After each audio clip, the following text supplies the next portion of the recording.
ser, você vai ter que provar. Quem não acredita só lamenta. Descobre vida quem experimenta. Se fosse flor seria primavera, muito além do que a gente espera. Se fosse gota já me bastaria, mas é um mar e eu quero mergulhar na graça.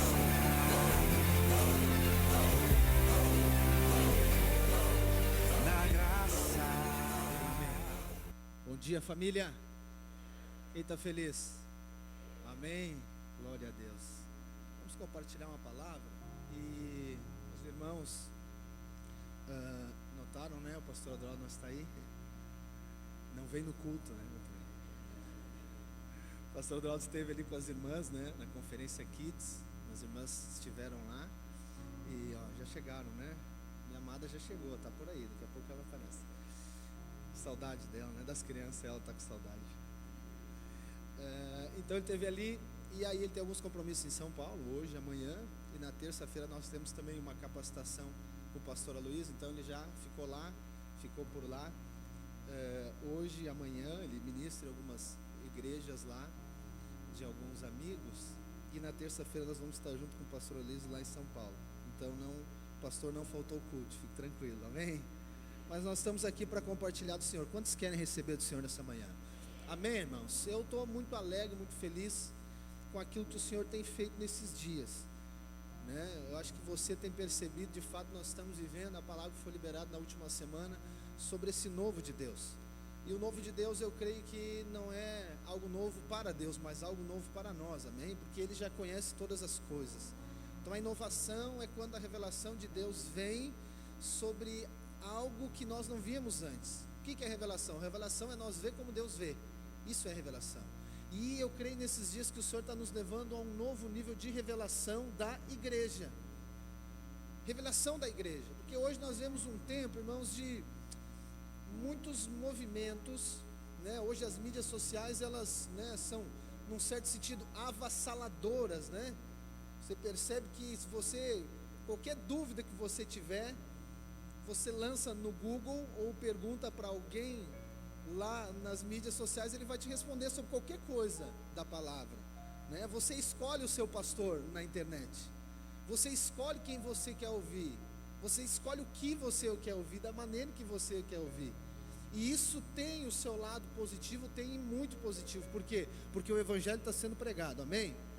Mas por outro lado, a igreja, e aí quando eu falo de igreja aqui, eu estou falando do corpo de Cristo, eu estou falando da família de Deus, eu estou falando da comunidade, dos irmãos, daqueles que vivem e se relacionam. Quantos têm a revelação e o testificar no seu coração? Nós já falamos isso, né? Eu sou a igreja, você já ouviu isso, né? A igreja então ela não é a denominação, a igreja também não é o prédio, a igreja somos nós, amém? Só que muitas pessoas têm usado essa expressão de maneira errada. Para quê? Para justificar a sua ausência ou ainda a sua resistência de congregar, de estar numa célula, de estar com pessoas, porque afinal, eu sou a igreja não é o prédio, eu sou a igreja, então eu posso ficar em casa, fazer as minhas orações, ter a minha intimidade com Deus, ver algumas ministrações na internet, ver alguns aconselhamentos na internet e ser edificado em casa, porque afinal, os irmãos lá, eles não são tudo isso que eles acham que são. Os irmãos lá, na verdade, falando bem na verdade, eles são chatos pra caramba. Tem um irmão lá na célula que é todo errado. Tem outra irmã lá que ela só profetiza o que eu não quero ouvir. Entende? Aí existe justificativos porque então eu não vou mais frequentar, eu não vou mais congregar, eu não vou mais estar com os irmãos, eu sou a igreja. Ou ainda melhor, igrejas tem muitas, Mateus. Igrejas têm diversas, então eu posso ir para onde eu me sentir melhor. Então, na verdade, a expressão correta, gente, não é eu sou a igreja. A expressão correta é nós somos a igreja. Porque ninguém é igreja sozinho. É impossível ser igreja sozinho. Ninguém consegue expressar a Deus, ninguém consegue expressar o Filho de maneira plena individualmente. Individualmente, se tem uma coisa da qual, né, a nova aliança nos diz que tal como Ele é, nós somos, amém? Mas se é uma coisa que é impossível de fazer de maneira individual, é expressar a igreja, é expressar Jesus, é expressar a paternidade de Deus. E junto nisso nós temos também falado e ouvido muito sobre paternidade ou sobre orfandade, né? Sobre orfandade, muitas pessoas não têm ou não tiveram a figura, né, de uma pessoa, um pai, a figura paterna na sua casa, ou se tiveram um pai não tiveram a paternidade. Isso também tem sido falado muito, ou seja, da orfandade da nossa geração, uma geração totalmente mimada, né, onde ela, diante de qualquer desafio, ela não consegue encarar, uma geração, num certo sentido, fraca. Mas isso também tem o seu lado, tem que ser observado de maneira bíblica. Biblicamente, gente, todos nós éramos órfãos, você sabe disso? Mesmo que você tenha um pai carnal, mesmo que você tivesse a figura do pai, que você tenha o pai carnal, ou seja, carnal, não estou falando no sentido espiritual, irmãos, entende? Carne, a pessoa, natural, humano, vocês estão entendendo, amém? Glória a Deus. E, mesmo que você tenha isso, esse pai carnal, ele não consegue expressar a paternidade celestial. É impossível. A nossa paternidade natural, a nossa paternidade carnal, natural é melhor, né? Carnal fica meio estranho. Nossa paternidade natural, ela é limitada. É mais ou menos como o Antigo Testamento, ou como a Antiga Aliança, entende? Para a Nova. A Antiga Aliança, Paulo diz que ele é a sombra da Nova, ok? Então a Antiga Aliança é só uma sombra daquilo que havia de vir. Então a paternidade natural também, ela é só uma sombra da paternidade celestial. Mas ela não é a paternidade celestial, e é impossível dela exercer a paternidade celestial, ou seja, a paternidade de Deus. Então essa questão de orfandade, irmãos, todos nós éramos órfãos. Nós nos tornamos filhos quando? Nós cremos e recebemos a Jesus. Foi nos dado o poder de ser feito filho de Deus. Nós éramos órfãos, mas agora nós somos filho. Diga assim: eu era órfão, mas agora eu sou filho. João capítulo 1, versículo 12. Então todo mundo era órfão. Obviamente a questão da orfandade natural, ela traz implicações e complicações para a sua vida, para a nossa vida, né? Se você teve isso. Mas o dia que você tiver revelação, o dia que você tiver encontro com essa paternidade celestial, tudo se resolve. Tudo se resolve. Porque entende, a justificativa, eu passei por isso num certo momento da minha vida. A justificativa nossa era o que? Mas afinal, não tenho um pai. Ou eu, no caso, fui criado por um padrasto, eu não conheço meu pai biológico. Então isso era justificativo para um tanto de comportamento meu, de bagunça que eu fazia na minha adolescência. Por quê? Porque eu não sei quem é meu pai. Mas depois que eu criei no Evangelho, eu recebi Jesus, eu me tornei filho. Eu não posso dizer isso. Eu não posso dizer que eu não tenho pai. Eu não posso dizer que eu não conheço meu pai, porque Jesus mostra quem é o pai. De muitas razões, eu já vou conectar aqui contigo a questão da igreja com a questão da paternidade. Jesus, de diversas razões da qual ele veio para a terra. Jesus veio para salvar a humanidade, amém? Perdão dos pecados, sacrifício perfeito, desfazer as obras do diabo, buscar, achar aquilo que estava perdido. Mas dentre todas essas razões, uma delas é que Jesus veio para revelar o Pai. Colossenses 1, versículo 15, vai dizer que Ele é a imagem do Deus invisível. Entende? Então ninguém sabia como era Deus. Ninguém tinha uma imagem de Deus, ninguém tinha uma visão de Deus, ninguém tinha uma materialização de Deus. Porque você sabe que na Antiga Aliança, no Antigo Testamento, o Espírito, ele vinha e visitava as pessoas e depois ele ia embora. Então o Espírito, ele não conseguia de fato ainda revelar quem era o Pai. Mas Jesus, o próprio Deus, se faz homem, e ele então vem e revela quem é o Pai. Então você que quer saber como que Deus é, como que o Pai é só olhar para Jesus. Mateus, eu não sei como que Deus é. Olha para Jesus, ali, é daquela maneira. E outra assim, junto, né, consequente a essa, Jesus veio revelar o Pai. E Jesus veio também expressar a paternidade celestial. Lá em João capítulo 6 você vai ver Jesus dizendo que o que ele faz não é pela vontade dele, mas sim a vontade do Pai. Então olha só, entenda bem, acompanha aqui o raciocínio. Jesus era o Filho, amém? Ele é o Filho, não era, né? Ele é o Filho. Mas ele sendo Filho, ele revelou o Pai.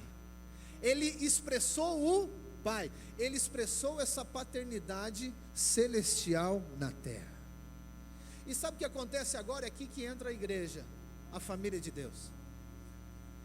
Agora, depois que Jesus então ele volta para o Pai, ele nos comissiona, a igreja, a continuar fazendo aquilo que ele fazia. Jesus curava, amém? Nós vamos continuar curando. Jesus levava as boas novas, ou Jesus salvava as pessoas, amém? Nós vamos continuar salvando. Jesus expressou a paternidade de Deus? Sim, nós vamos continuar expressando a paternidade de Deus. Sabe que a igreja, irmãos, hoje ela tem um potencial.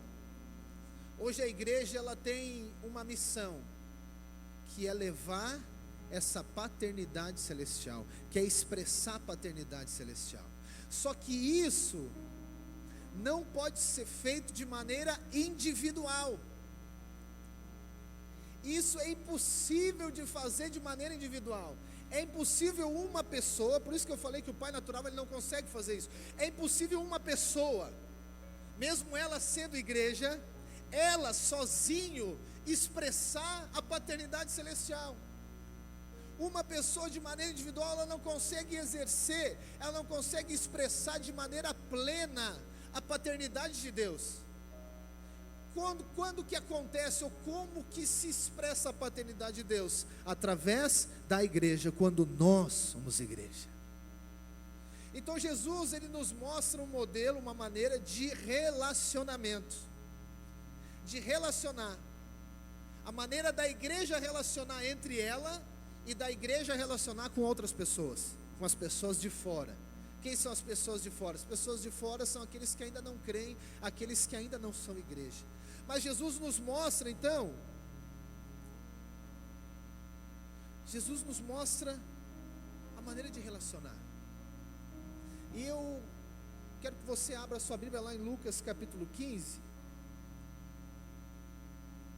E nós vamos falar de três pilares que estão nesse capítulo, que estão nessa paternidade celestial. Sabe que Jesus,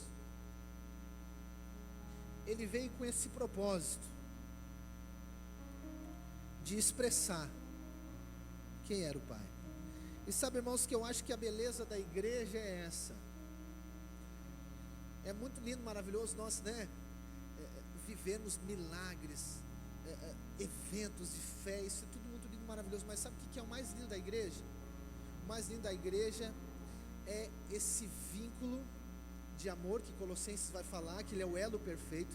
É esse vínculo de amor que ele rega os relacionamentos, que a igreja, a família de Deus, ela não relaciona entre si com base naquilo que a pessoa faz ou deixa de fazer, mas ela relaciona entre si com base naquilo que Jesus fez.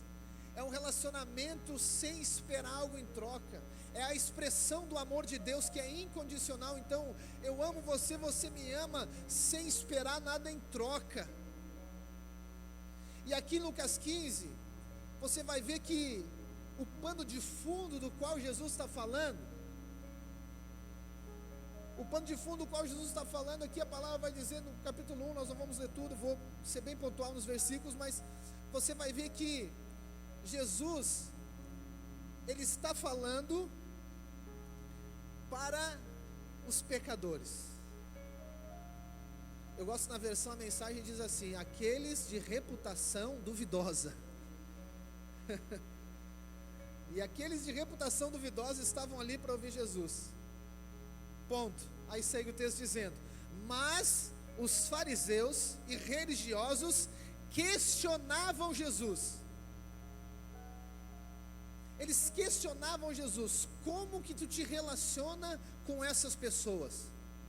Como que tu te relaciona com os pecadores, sendo tu dizendo que és o Filho de Deus?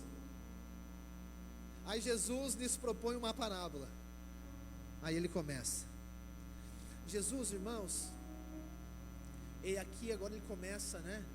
Você já ouviu essa parábola, você já ouviu esses textos diversas vezes, mas eu quero que hoje você tenha essa ótica e perceba essa paternidade de Deus. Sabe que Jesus, ele foi perseguido pelos religiosos, amém?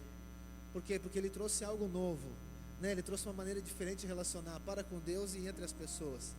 E aí você vê lá em João dizendo, né? Um novo mandamento vos dou, amai uns aos outros como eu amei. Então ele trouxe uma nova maneira de relacionar. E Jesus, ele não relaciona com base em potencial. Jesus não relaciona com base em troca. Jesus não relaciona com base em resultado. Jesus relaciona com base na paternidade celestial. E aí quando Jesus começa falando aqui sobre a ovelha perdida, e a palavra vai dizer que essa ovelha então ela está perdida, e o pastor ele larga e abandona as 99 para buscar aquela que se perdeu. E você sabe aqui que o pastor está falando de quem? Está falando de Jesus, amém? Mas Jesus ele está fazendo o que? Ele está expressando e revelando quem? O Pai, amém? Muitas pessoas usam esse texto aqui para justificar porque o pastor não visita elas, né? O pastor me abandonou, essa igreja não ama, olha só, estou perdido, ó, esse líder de célula me abandonou, não vem mais me visitar, não me liga, está online no WhatsApp e não me responde, visualizou e não respondeu, visita lá, postou foto com os outros irmãos da célula e não veio aqui, vai na casa de todo mundo, não vem na minha. Talvez isso aconteça mesmo, mas esse não é o que eu quero falar hoje. Sabe, irmãos, das expressões da paternidade de Deus, fundamento, propósito, fundamento da paternidade, é que essa paternidade ela traz propósito. Isso foi o que aconteceu comigo e com você quando você foi achado. Sabe o que o pastor faz? O pastor ele larga tudo e busca essa ovelha. E para essa ovelha que é eu e você, ele dá propósito, ele dá destino, ele dá direção, ele dá projeto, ele dá razão existencial. Depois que o Senhor nos buscou, depois que nós fomos o alvo disso, a nossa vida começou a ter propósito. E quem fez isso não foi o próprio Jesus que veio aqui na terra e fez isso com você. Quem fez isso com você foi a igreja, foi os irmãos que fizeram isso com você. Às vezes você não sabia nem para onde ia, nem para onde vinha, tipo aquele louvor, caminhando contra o vento, sem lenço e sem documento. Você não sabe, você está perdido. Mas aí o que acontece? Aparecem irmãos, aparecem pessoas que expressam uma paternidade na sua vida, e elas agora te dão direção, elas te dão propósito, elas te dão razão existencial, elas mostram o porquê você existe. Eu não estou falando aqui de um modelo, gente, de autoajuda, de 10 passos para descobrir o seu propósito. Eu não estou falando aqui de uma pessoa, do seu líder, do seu pastor, e dizer a alguém, faz isso, faz aquilo. Não falando disso. Eu estou falando de um ambiente que é gerado, um ambiente de confiança, um ambiente de valorização, um ambiente de relacionamento individual e pessoal, que gera fé no seu coração, e você começa a ver as coisas de maneira diferente. Olha para a sua vida, como era antes e como é agora. Irmãos, eu lembro que o domingo à tarde era o pior dia da minha vida. Parecia que eu ia morrer. É sério. Quando eu escutava aquela música do Faustão, sabe? Parecia uma canção fúnebre. Eu me lembro de um vazio, algo aqui dentro de mim que me apertava tanto. Eu digo, cara, mas só um pouquinho, é só isso.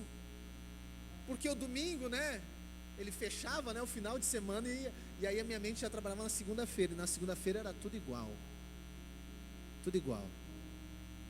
Que nem aquele outro louvor da praça, né? A mesma praça, o mesmo banco, tudo a mesma coisa. Eu já sabia como seria a minha semana. Eu já sabia da tribulação que seria, sem uma expectativa nenhuma.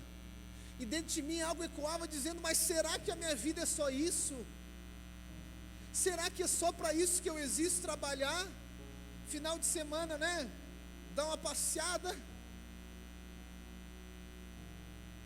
e depois volta de novo. Até quando isso? Eu não sabia o porquê eu existia. Eu não sabia qual que era a razão de eu existir. Mas um dia alguém me falou do pastor, e eu me entreguei, e o pastor me levou através de pessoas, e pessoas mostraram, vamos por aqui, é aqui, aqui tem razão de existência, aqui tem projeto de vida, aqui tem um plano existencial para você.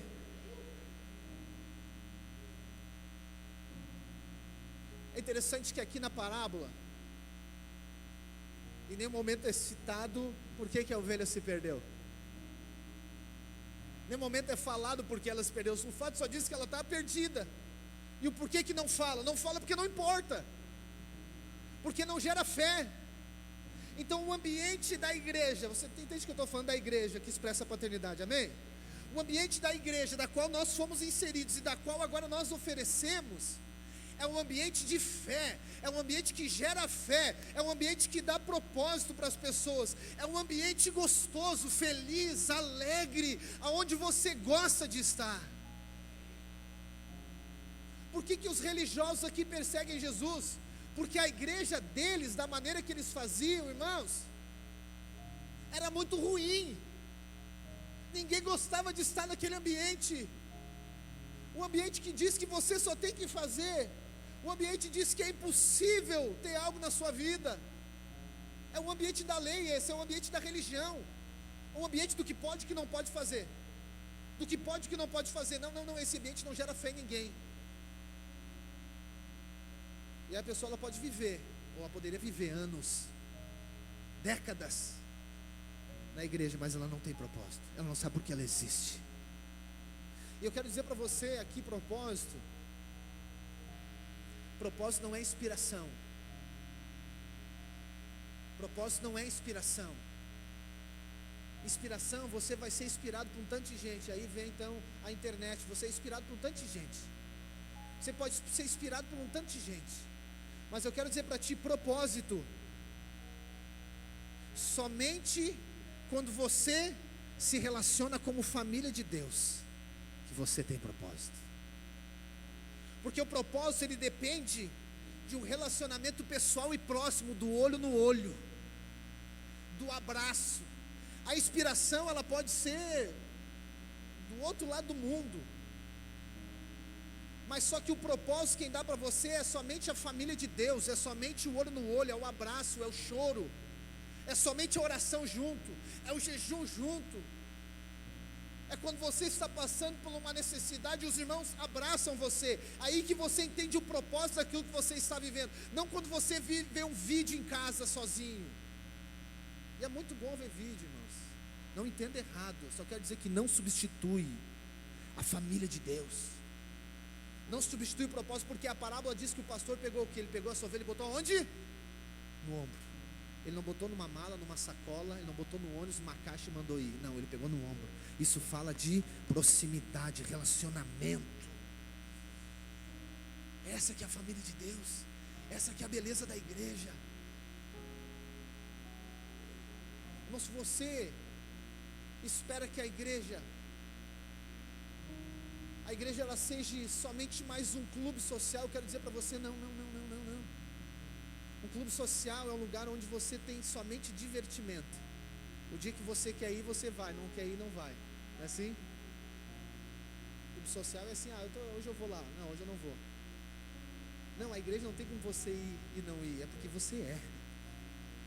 Entende? Não tem.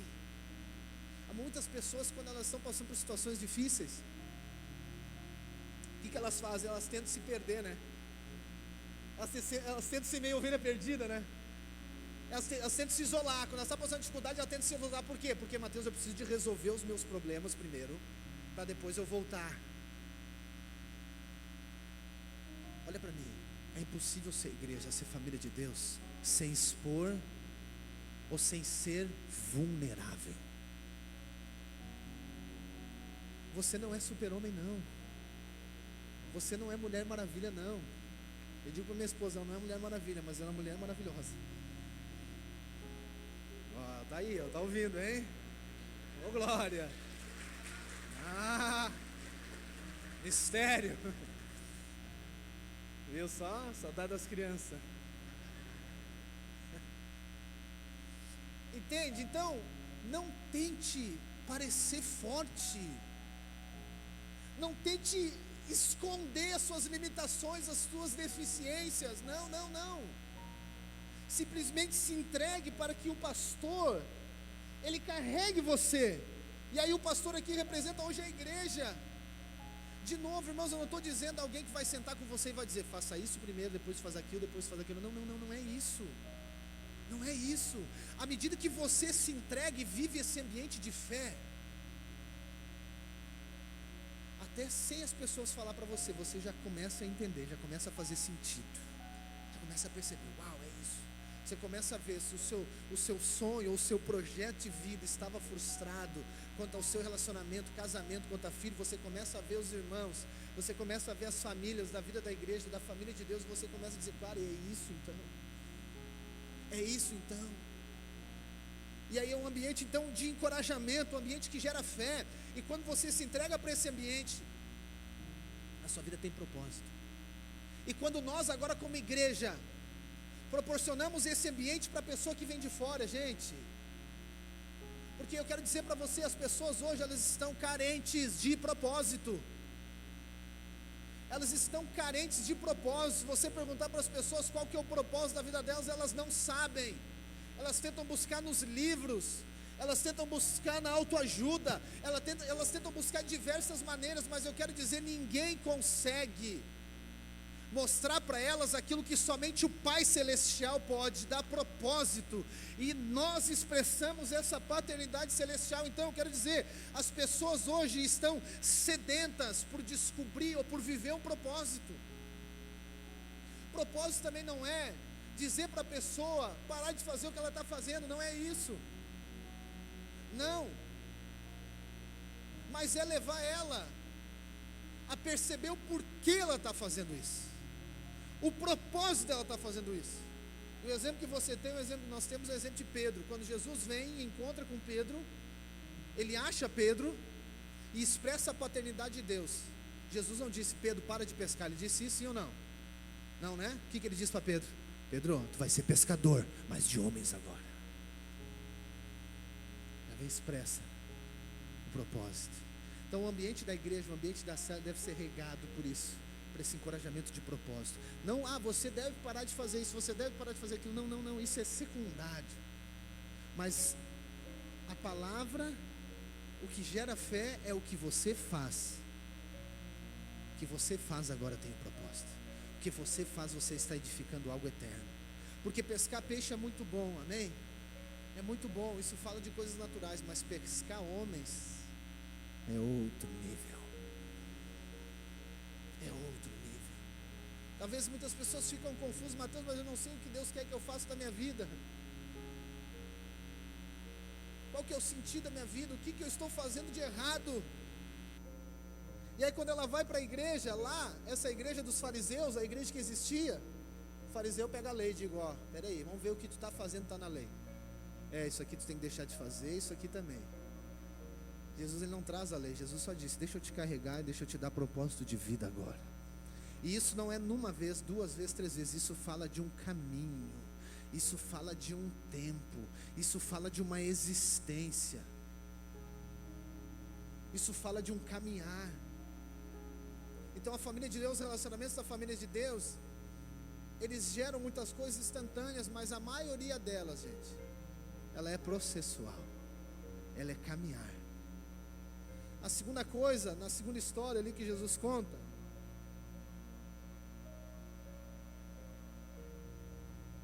é da dracma perdida.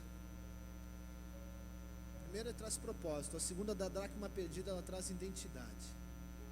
A palavra está dizendo que uma dracma se perdeu dentro da casa, né? 10 dracmas, uma se perde dentro da casa. E uma mulher, ela varre a casa até achar essa dracma. Quando ela acha a dracma, o que ela faz? Ela pega essa dracma e vai lá, convida os vizinhos e faz uma festa. Você já fez uma festa por achar uma moeda? Não é muito convencional, né? Mas sabe que aqui eu creio que essa história ela aponta para essa identidade. Nós fomos achados, nós éramos órfãos, nós somos filhos, foi nos dado uma identidade, nós fomos comprados, nós temos um valor, foi nos dado um significado. Mais uma vez, essa história não diz de que maneira que ela se perdeu. E quando isso acontece com nós, o Espírito, irmãos, no ambiente da família de Deus, no ambiente da igreja, no ambiente da célula, o Espírito, ele nos varre. O Espírito nos varre e nos testifica que nós somos filhos, que nós somos amados. O Espírito, ele sempre vai testificar a filiação. O Espírito sempre vai trazer a obra consumada do Calvário. O Espírito, ele não condena, o Espírito, ele não acusa, mas ele encoraja. Então os nossos relacionamentos, olha só, os nossos relacionamentos, eles não devem ser na base da lei, mas sim na base da graça. O Espírito nos vai e nos testifica e nos traz essa revelação e clareza do nosso significado, não daquilo que nós produzimos. Fala do favor e da graça. E esse, gente, é o ambiente da igreja, é o ambiente da paternidade de Deus, que você é valorizado não pelo que você produz, mas você é valorizado por aquilo que você é. As pessoas fora do ambiente da igreja, elas vivem debaixo de condenação e acusação. Então elas sempre estão tentando merecer, né? Eficiência, criatividade, produtividade, trabalho, esforço. Mateus, mas isso não é de Deus? É de Deus, mas isso deve estar fundamentado na graça. Mas se eu for relacionar com alguém com base naquilo que ela faz, talvez eu não relacione com ninguém. E o pior de tudo, ninguém relaciona comigo. Porque Deus não relaciona comigo assim, amém? Deus não relaciona com você assim, amém? Deus relaciona conosco na base do que Jesus fez.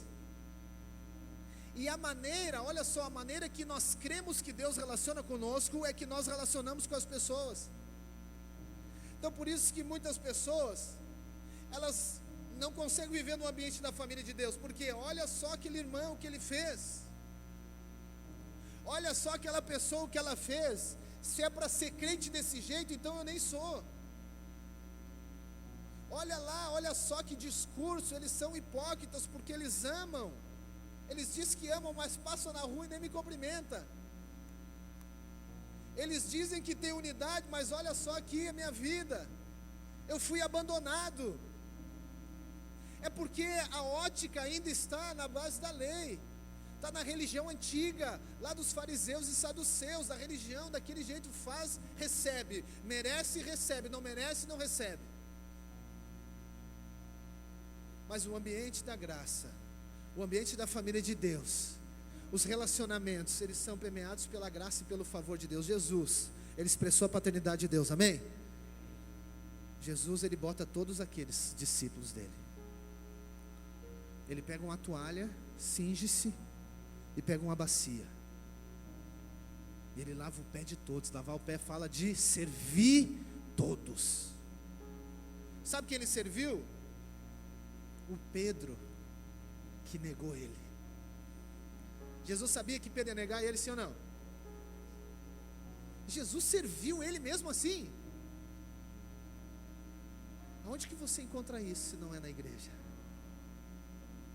Aonde você encontra isso que não é na família de Deus? Como é que é aí fora? Merece, recebe, não merece, já era. É assim.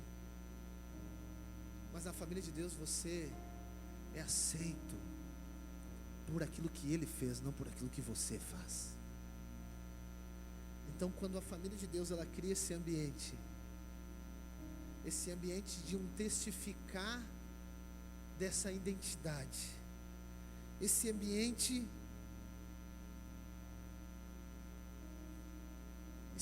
de conforto por um lado e de confronto por outro.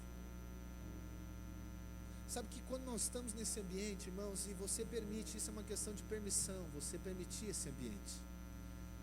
Quando você está nesse ambiente, inserido nesse ambiente da família de Deus, o Espírito ele conforta você.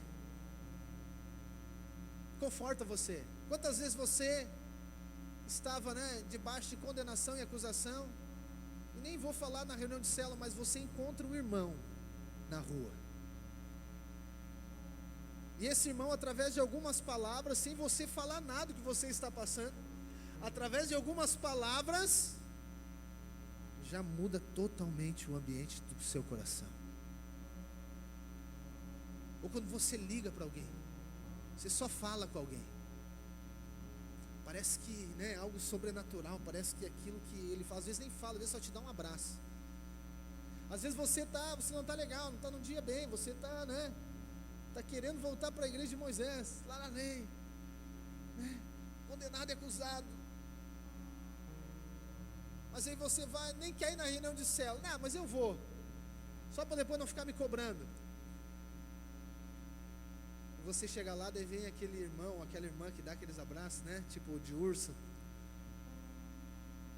dá um abraço para você assim, e ela não fala nada. Quando ela está abraçando você, a sua lágrima começa a cair aqui, Não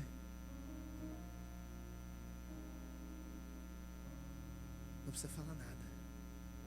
Seja encorajado na hora. Seja encorajado naquele momento.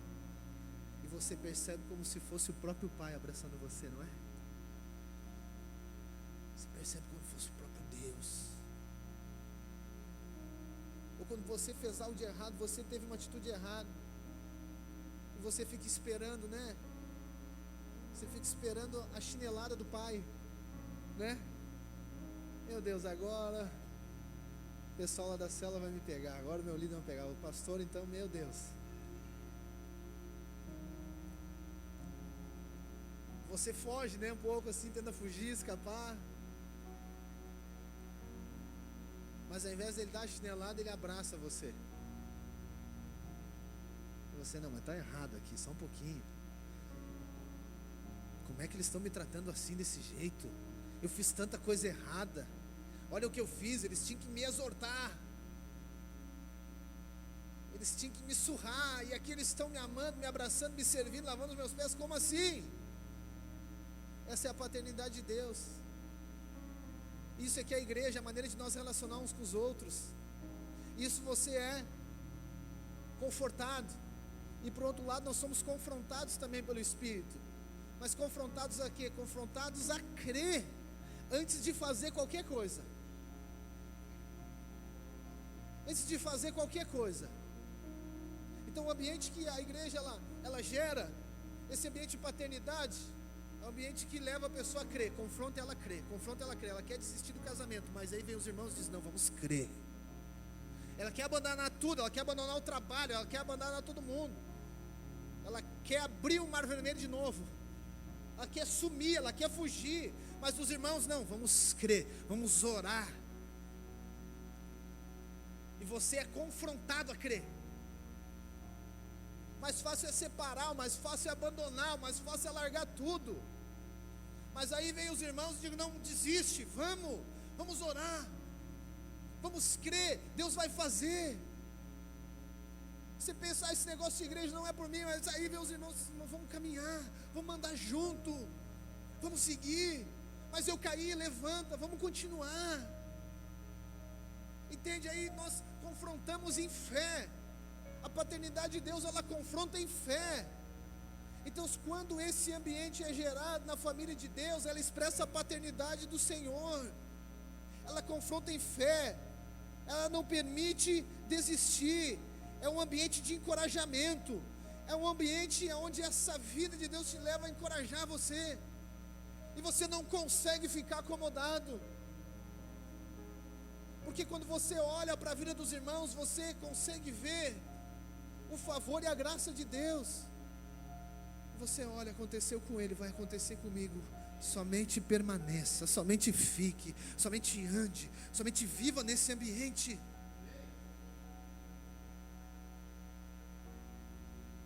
As pessoas desistem, eles não conseguem permanecer. Ela não consegue permanecer.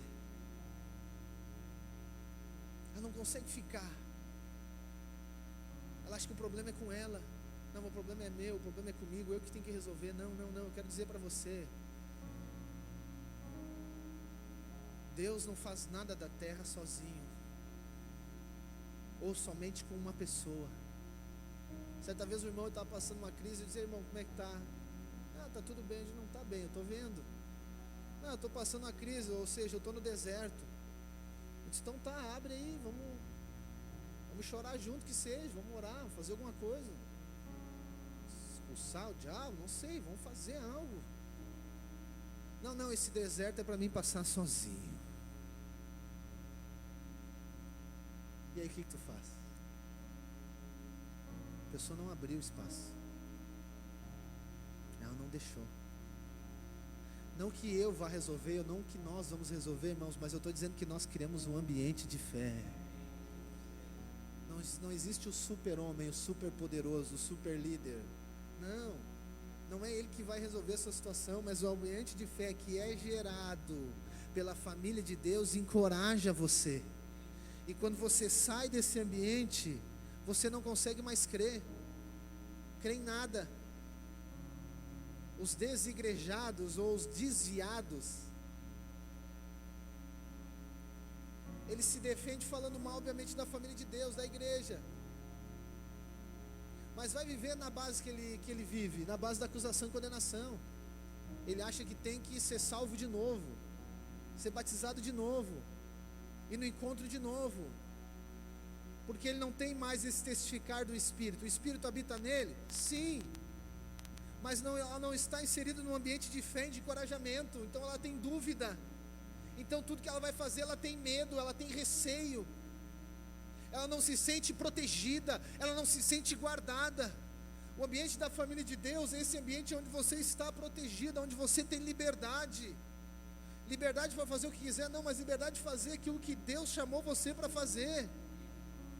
Entende? Então quando você permite, você vive isso, e você leva isso para as pessoas. As nossas células têm que ser um ambiente, irmãos, de encorajamento, de lembrar para as pessoas não do pecado, mas do valor que elas têm, do sacrifício de Jesus, de tirar a condenação e a acusação de cima dela, porque ela está vivendo debaixo disso.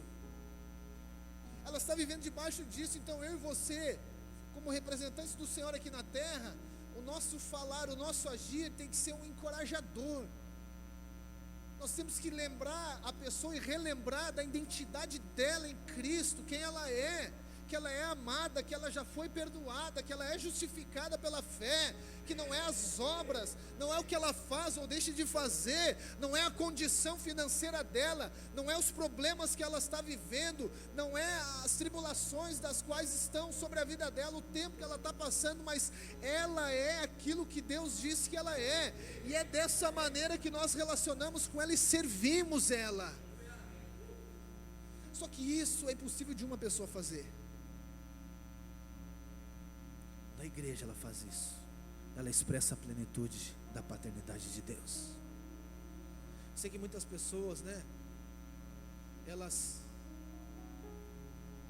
cobram. Obviamente o líder, a pessoa que está na frente, ela é um referencial, O Senhor colocou ela ali. Mas na verdade ela é mais um catalisador para que todos façam aquilo que Jesus nos orientou a fazer. todos façam. Então, eu sei que você fica esperando o líder visitar você. Não, visite você aquele que visitou a célula. Fica esperando as pessoas virem. Não, você vai lá e faz. Você vai lá e liga. Não, mas é a pessoa que tem que me ligar. Não, você. É o mesmo propósito, é o mesmo chamado, é a mesma missão, minha e sua, expressar a paternidade de Deus, isso juntos. Isso juntos. Entende? É normal, gente. Você vai ter alguns referenciais, mas o que Deus diz para mim e para você é que eu e você podemos nos tornar um referencial. Entende? Você não sabe o quão precioso é quando todos, muitos e diferentes, estão no mesmo propósito. Muitos e diferentes estão no mesmo propósito. E aqui eu não estou falando, irmãos, de você ir lá e visitar o irmão com a Bíblia embaixo do braço e ler o Salmo 119 com ele.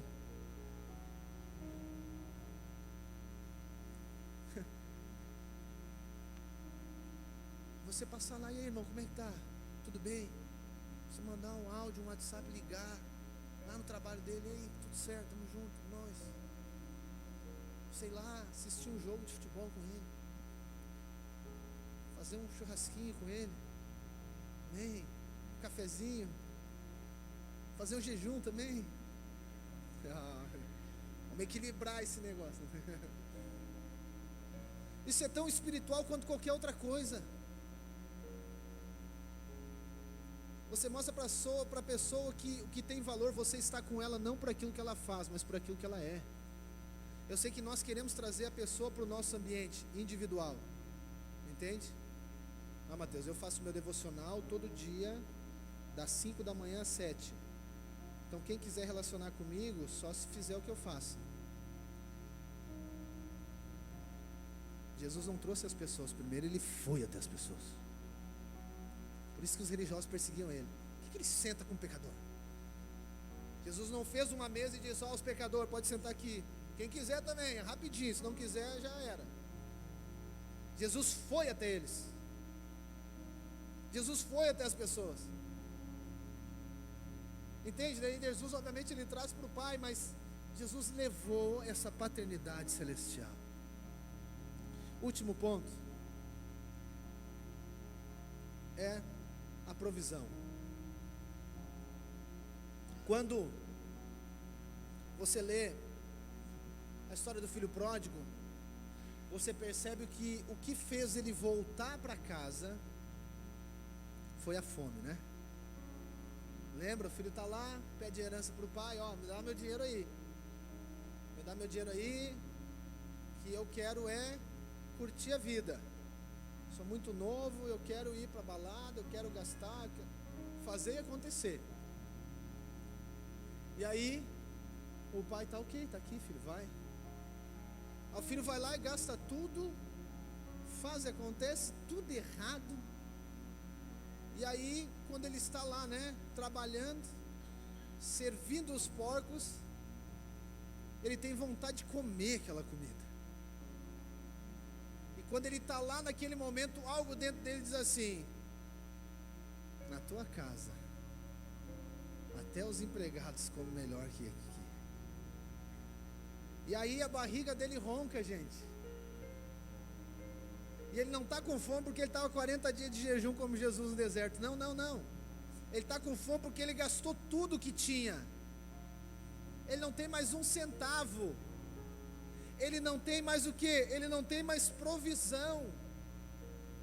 E aí a paternidade celestial agora, através da igreja, ela leva o quê? Provisão. E eu e você sabemos que a provisão, ela é super abundante. A provisão é super abundante. Ou seja, ela é sempre mais que o necessário. Sempre mais que o necessário. Só que olha só, a provisão, ou melhor, a paternidade de Deus, ela sempre vai trazer a provisão e não o questionamento da causa. O pai, como é que o pai recebe o filho? Ele não pergunta: filho, senta aqui. Viu só que eu te falei? Que tu não devia ter feito isso, que tu saiu da igreja, tu saiu da célula, que tu não deveria ter feito isso, que tu foi para o mundo e tu fez isso. Ele não questiona a causa. Ele simplesmente traz a provisão. E o filho acha que a necessidade dele é o quê? Comida, né? Mas quando ele chega, o que ele ganha? Quando ele chega,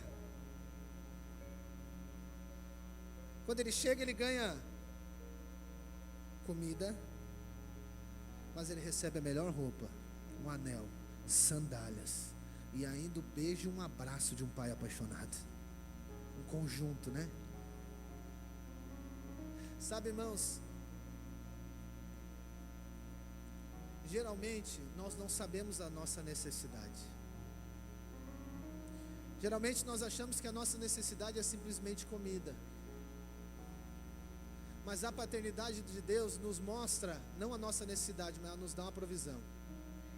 Só que entenda comigo, isso aqui precisa de uma concentração para você entender esse raciocínio.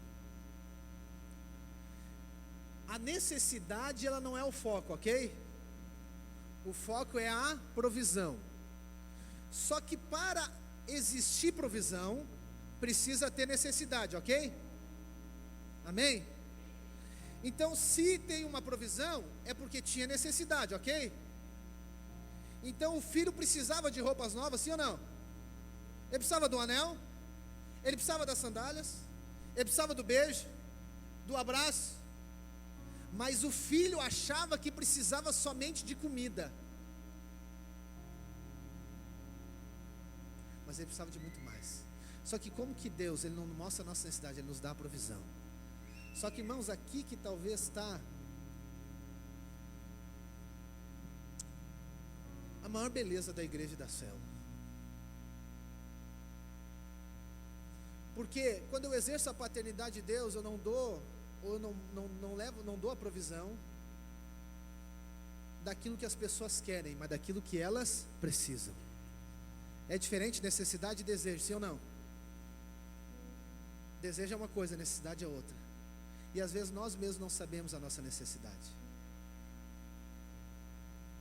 Então por isso que os nossos relacionamentos que Deus nos dá é por causa das nossas necessidades.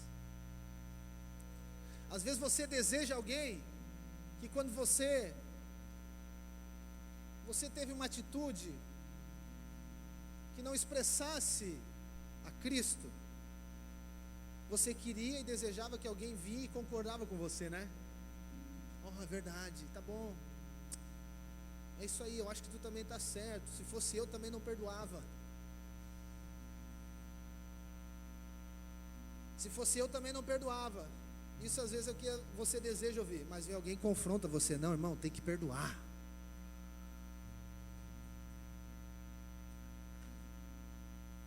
Ele vem e dá a provisão, com base na necessidade, não no desejo.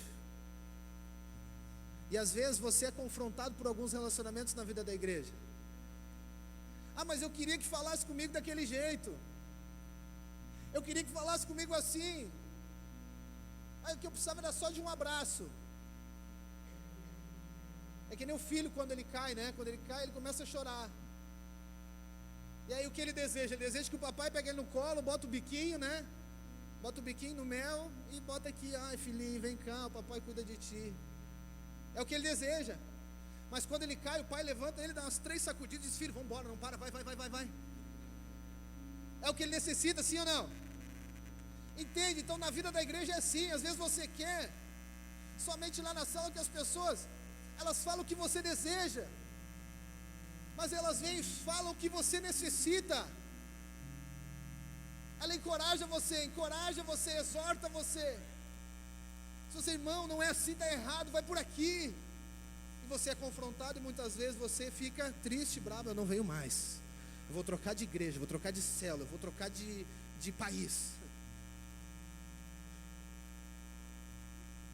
Mas ali é a paternidade de Deus suprindo a sua necessidade. Talvez eu e você éramos muito mimados e nós precisávamos de alguém que falasse com nós daquele jeito. Ou aí tem ao contrário também, quando nós queremos que a pessoa seja totalmente objetiva, enfática, diretiva, ela é toda melosa. Ela é toda melosa. Tem algumas pessoas que têm problema com isso. Só vem, abraça e fica uns 30 minutos abraçado, né? E tu, cara, só um pouquinho. Vá, me deixa. Deixa eu viver. Mas é talvez porque você nunca ganhou um abraço do seu pai natural assim. Mas o Pai Celestial envia alguém para te dar um abraço, que é como se Ele estivesse abraçando.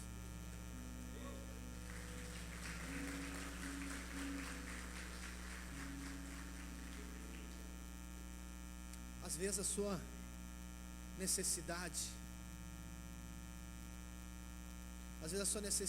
é quebrantar o seu coração, é aceitar os irmãos da maneira que eles são, sem controlar eles, do jeitinho deles, com o erro deles, com a falha deles, o jeito de falar deles, o jeito de pular deles, o jeito de cantar deles. Porque essa é a igreja, essa é a família de Deus. O irmão mais velho da parábola, da história do filho pródigo, ele não aceita o pai, né? Ele não aceita o pai fazer o que ele fez, não para ele, mas para o irmão dele.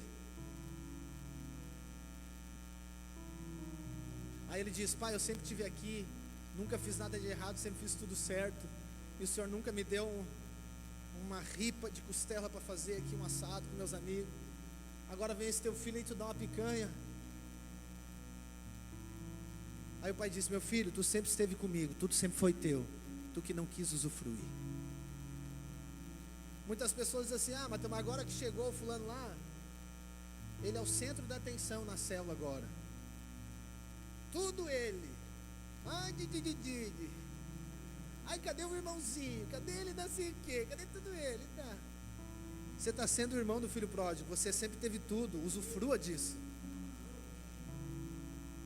Mas agora o meu líder só dá atenção para o outro, porque ele está fazendo DNA.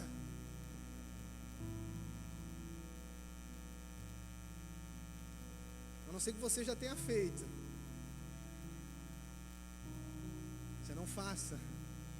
E não fale isso, não leve isso para o seu coração. Não existe preferido na família de Deus. Existem os irmãos. Existem os irmãos. E aí, eu encerro que essa provisão, ela não é dada por uma pessoa, mas é dada por várias pessoas. Você pode ter um referencial, como eu falei, seu líder, o pastor, ok, referenciais, isso é de Deus, isso é bênção. Mas aquilo que tem coisas que somente a família supre, os irmãos suprem. E se eu perguntar para você, você tem diversas pessoas que são referenciais para você. Isso mostra a paternidade de Deus. Você tem diversas pessoas. O irmão lá, o irmão. Não é mais sobre um homem expressar Deus, é sobre uma família expressar a paternidade. Convido você a nós estamos, irmãos, entenda bem, caminhando nisso. As nossas células, a nossa igreja já tem caminhado isso de uma maneira linda. Mas eu creio que Deus está nos trazendo uma nova revelação sobre isso. E nós aprofundarmos isso cada vez mais. Cada vez mais. E sabe o que eu acho de mais lindo nesse capítulo 15? É que todas as 3 histórias, elas acabam com festa. Todas as histórias acabam com festa. Não é aquele ambiente de morte, de luto. As nossas reuniões, celebrações e células, não é que coisa que tem que ir para aquele negócio lá, mais chata. Fica lá, canta e tal, e não sei o que, e daí vamos embora. Eu sei que você não vê chegar a hora, meu Deus, é domingo, nem culto, quarta-feira tem reunião de céu, tal dia tem a comunhão, tem oração, tem isso com os irmãos, e você fica procurando oportunidade para reunir. Por quê? Porque é um ambiente de festa, um ambiente de alegria, e esse é o coração do Pai, essa é a paternidade de Deus, gerar um ambiente de alegria, de festa, de comunhão, de encorajamento, de crescimento, de avanço. Essa é a sua história, a minha história. E eu convido você, desafio você a nós expressarmos isso nos nossos relacionamentos, dentro da igreja e fora. Dentro e fora. Trazer as pessoas para essa comunhão. Trazer as pessoas para esse ambiente de propósito, identidade e provisão. E é um lugar que ela gosta de estar. Ela diz: mas para onde que eu vou? Eu não tenho para onde ir, porque o Senhor me plantou aqui com esses irmãos. Ah, mas o irmão falou algo que eu não gostei, o outro fez isso, tá, mas para onde é que eu vou? Porque é a minha família. É a minha família. Para onde que eu vou? Eu vou fazer o quê?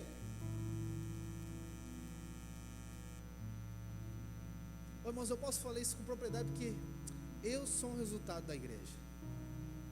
Eu sou o resultado da igreja, da família de Deus.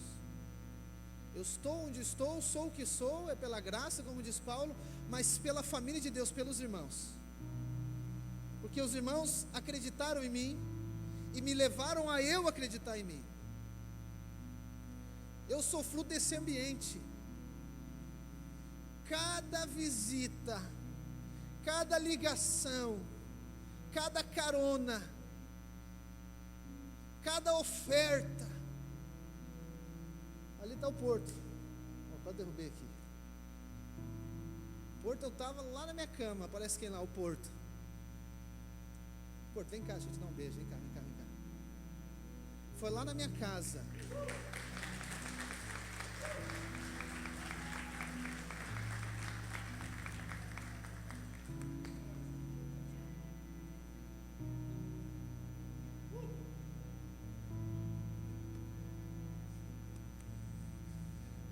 Estou lá na minha casa. Tinha sofrido um acidente com a perna quebrada. A minha esposa trabalha aqui, conecta aqui, conecta lá, aparece o Porto. Como você sabe, o Porto de muitas palavras, né? Não fala nada. Aí está lá ele, a Deca, o pessoal ali. Me apresentaram uma família. Comecei a andar. Porto foi meu líder de célula. Fui líder em treinamento do Porto. Ele me buscava lá em casa para ir para as reuniões. E nós discutíamos sobre a célula. Parecia que nós estávamos falando de uma mega igreja, a nossa célula, né, Porto? Pá, estratégia aqui, estratégia ali. E o Porto, liberdade. Geraldo também já ia buscar lá em casa, uma muletinha, né? Para os cultos. Uma carona. No dia da minha ordenação aqui, eu falei para todos eles e para outras pessoas: eu estou aqui por causa de ti. Eu estou aqui por causa de vocês. E alguns que eu disse, passemos um momento delicado, eu digo: eu estou aqui por causa de vocês. Eu permaneci por causa de vocês. Então eu sou um resultado disso. Eu fui profetizado. Foi investido na minha vida. Foi gastado tempo comigo. Eu fui tolerado, sei que sou ainda, fui muito tolerado, amado. Então eu posso dizer que essa é a família de Deus, esse é o ambiente da família de Deus. Aí hoje a minha família, a minha casa, nossa liderança, tudo que o Senhor está fazendo, isso tudo é graça, tudo é resultado de viver no ambiente. Estou pessoas, líderes, destino. Então permaneça, creia nesse ambiente. Creia nisso. Creia nisso. Sua célula, a nossa célula, os irmãos, quando ela expressar a paternidade de Deus, ela expressa Jesus, ela expressa o Pai, ninguém segura. Ninguém segura. Já tem acontecido e vai acontecer muito mais. As pessoas vão pedir para participar. Que dia que é a reunião lá?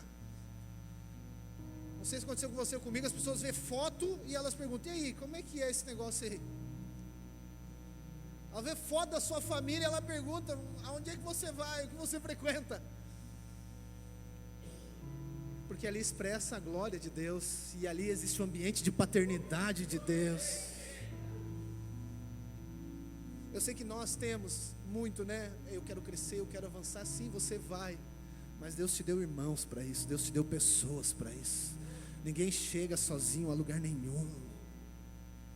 Então submeta esse ambiente vivo, usufrua desse favor e graça, que são as pessoas que Deus deu para mim e para você. Essa é a família de Deus. Essa é a família de Deus. E junto nós vamos festejar. Junto nós vamos festejar. A palavra diz que quando um se arrepende, quando um submete a isso, a alegria no céu. Imagina para nós. Para nós. Coloque-se de pé onde você está.